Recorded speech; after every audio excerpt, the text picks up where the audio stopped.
नमस्कार दोस्तों, welcome to RRB math की 94। जैसा कि दोस्तों आप सभी को पता है कि आरआरबी ग्रुप डी एग्ज़ाम 9 जनवरी ऑल शिफ्ट का एग्ज़ाम खत्म हो चुका है। तो यहाँ पे 9 जनवरी को क्या क्या क्वेश्चन पूछा गया था, सभी क्वेश्चन का आंसर सहित इस वीडियो में हम लोग देखेंगे। तो यहाँ पे दोस्तों जो भी क्वेश्चन मैं लिया हूँ सभी रियल और एथेंटिक क्वेश्चन है। तो सबसे पहले दोस्तों वीडियो को लाइक कर दीजिए और चैनल पर नए हो तो चैनल को सब्सक्राइब करके बेल आइकन को प्रेस कर लीजिएगा, ताकि जितने भी डेट में यहाँ पे एग्ज़ाम हो रहा है सभी क्वेश्चन का मैं यानी सभी दिन का यहाँ पे एनालिसिस मैं यहाँ पे करा रहा हूँ। एक प्लेलिस्ट मैंने बना दिया हूँ हमारे चैनल पे जा कर के, उस प्लेलिस्ट में जा कर के सभी वीडियो को आप देख सकते हैं जितने भी एग्ज़ाम हुआ है। तो यहाँ पे चलिए क्वेश्चन को देखते हैं। क्वेश्चन क्या पूछा गया था? क्वेश्चन पूछा गया था कि जून 2025 में आयोजित भारतीय रिजर्व बैंक की 50वीं मौद्रिक नीति समिति के बैठक की अध्यक्षता किसने की थी? ये देखिए करंट अफेयर्स का क्वेश्चन है और ये 2025 का क्वेश्चन है। तो ये थे संजय मल्होत्रा। संजय मल्होत्रा आपका करेक्ट आंसर होगा, संजय मल्होत्रा जी हैं, ठीक है। और नेक्स्ट क्वेश्चन पूछा गया था कि मई 2025 में भारतीय बीमा नियामक एवं विकास प्राधिकरण ने एकको जनरल इंश्योरेंस पर 1 करोड़ का जुर्माना मुख्य रूप से किस अधिनियम के उल्लंघन के लिए लगाया गया था? तो ये लगाया गया था बीमा अधिनियम 1938। तो बीमा अधिनियम 1938 आपके ऑप्शन में दिया गया था, तो ये आपका करेक्ट आंसर हो जाएगा। नेक्स्ट क्वेश्चन पूछा गया था कि अक्टूबर 2025 में भारत सरकार ने केंद्रीय कर्मचारियों और पेंशन भोगियों के लिए किस वेतन आयोग की सिफारिशों को लागू करने की दिशा में कमेटी ऑफ सेक्रेटरीज का गठन कर आधिकारिक प्रक्रिया शुरू की है? तो ये है 8वां वेतन आयोग। 8वां वेतन आयोग आपका करेक्ट आंसर होगा, 8वां वेतन आयोग। नेक्स्ट क्वेश्चन देखेंगे। नेक्स्ट क्वेश्चन पूछा गया था कि सामान्य और स्वास्थ्य आंख के लिए स्पष्ट दृष्टि की न्यूनतम दूरी कितनी होती है? तो वेरी वेरी इंपॉर्टेंट क्वेश्चन। तो ये होता है 25 सेंटीमीटर। 25 सेंटीमीटर आपका करेक्ट आंसर होगा। नेक्स्ट क्वेश्चन पूछा गया था कि निम्नलिखित में से कौन सा एंडोप्लाज्मिक रेटिकुलम का कार्य नहीं है? तो ये कोशिका का शोषण। कोशिका का शोषण आपका करेक्ट आंसर होगा। नेक्स्ट क्वेश्चन पूछा गया था जब किसी गैस पर दबाव बढ़ाया जाता है तो निम्नलिखित में से कौन सी घटना होती है? तो ये आपके ऑप्शन में दिया गया था अंतराणुक अंतराल घटता है। तो ये वाला आपका आंसर करेक्ट हो जाएगा। और नेक्स्ट क्वेश्चन पूछा गया था कि जिंक ब्लेड जैसे सल्फाइड अयस्क से जिंक धातु के निष्कर्षण के दौरान अयस्क को ऑक्साइड में बदलने के लिए किस प्रक्रिया का उपयोग किया जाता है? तो ये किया जाता है भर्जन प्रक्रिया का, यानी भर्जन आपके ऑप्शन में दिया गया था, तो ये भर्जन आपका करेक्ट आंसर हो जाएगा। दोस्तों मैं आपके लिए इतना मेहनत कर रहा हूँ तो हमारे लिए एक लाइक कर दीजिए। लाइक का बटन दबाने में क्या है, तो यहाँ पे लाइक कर दीजिए, ताकि बहुत ही मेहनत कर रहा हूँ दोस्तों। तो अब चलिए अगला क्वेश्चन क्या पूछा गया था। अगला क्वेश्चन पूछा गया था कि कंकाल पेशी शरीर में मुख्य रूप से किस क्रिया में सहायता करती है? तो ये करती है स्वैच्छिक गति में। स्वैच्छिक गति आपका करेक्ट आंसर हो जाएगा, स्वैच्छिक गति। नेक्स्ट क्वेश्चन पूछा गया था कि एक पुरुष की ध्वनि का तारुत्व एक बच्चे की ध्वनि के तारुत्व की तुलना में कैसा होता है? तो ऑप्शन में दिया था कम, तो कम आपका करेक्ट आंसर हो जाएगा। नेक्स्ट क्वेश्चन पूछा गया था एक खेत में एक ही समय में 2 या 2 से अधिक फसलों को एक साथ उगाने की पद्धति क्या कहलाती है? तो ये कहलाती है मिश्रित फसल। तो मिश्रित फसल आपका करेक्ट आंसर होगा, मिश्रित फसल। नेक्स्ट क्वेश्चन पूछा गया था कोशिका विभाजन के दौरान डीएनए की प्रतिकृति मुख्य रूप से किस उद्देश्य के लिए बनाई जाती है?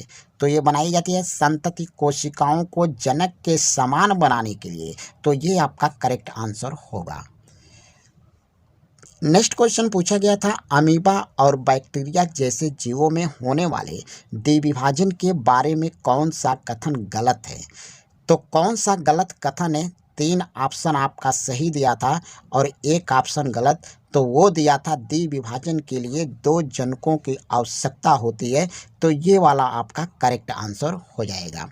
नेक्स्ट क्वेश्चन पूछा गया था कि यदि किसी दर्पण या लेंस द्वारा उत्पन्न आवर्धन का मान धनात्मक है तो बनने वाले प्रतिबिंब की प्रकृति कैसी होगी?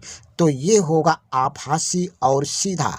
आभासी और सीधा आपका करेक्ट आंसर होगा। नेक्स्ट क्वेश्चन पूछा गया था कि राजस्थान में पेड़ों की रक्षा के लिए अपने प्राणों की आहुति देने वाले व्यक्तित्व के रूप में किसे जाना जाता है?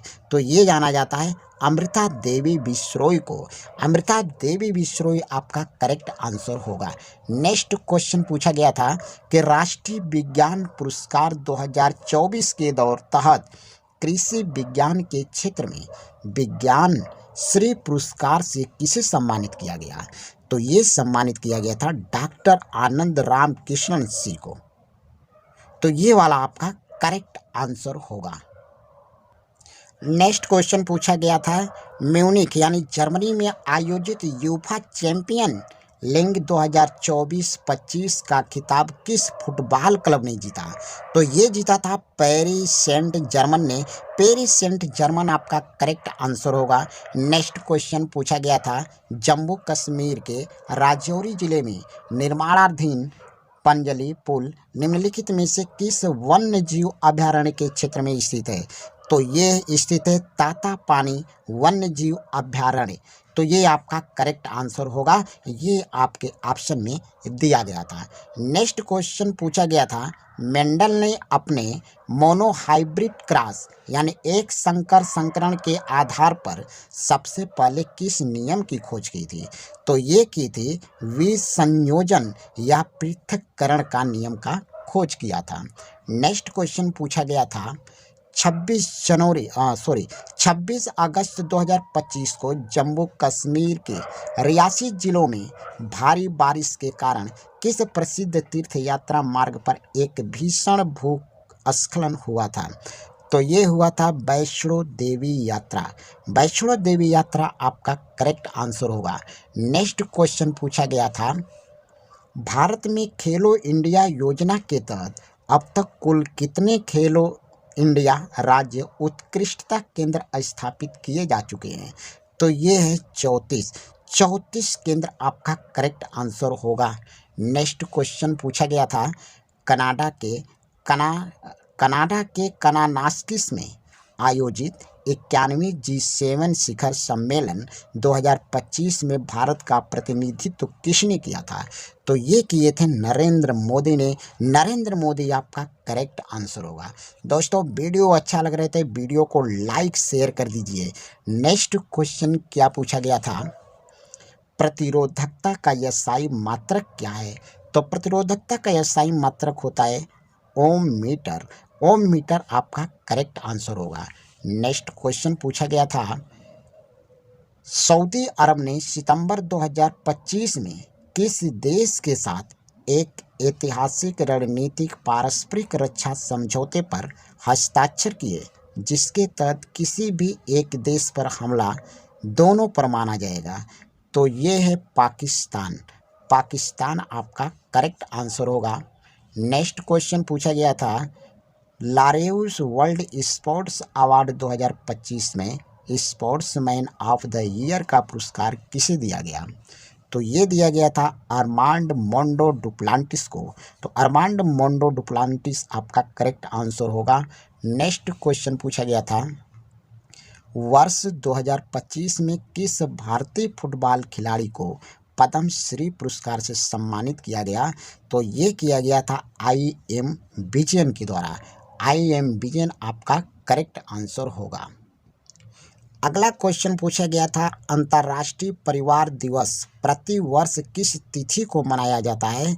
तो ये मनाया जाता है 15 मई को। 15 मई आपका करेक्ट आंसर होगा। 15 मई अंतर्राष्ट्रीय परिवार दिवस किस तिथि को मनाया जाता है? तो 15 मई को मनाया जाता है। नेक्स्ट क्वेश्चन पूछा गया था भारत में राष्ट्रीय विज्ञान दिवस प्रतिवर्ष कब मनाया जाता है? तो ये मनाया जाता है 28 फरवरी को। 28 फरवरी आपका करेक्ट आंसर होगा।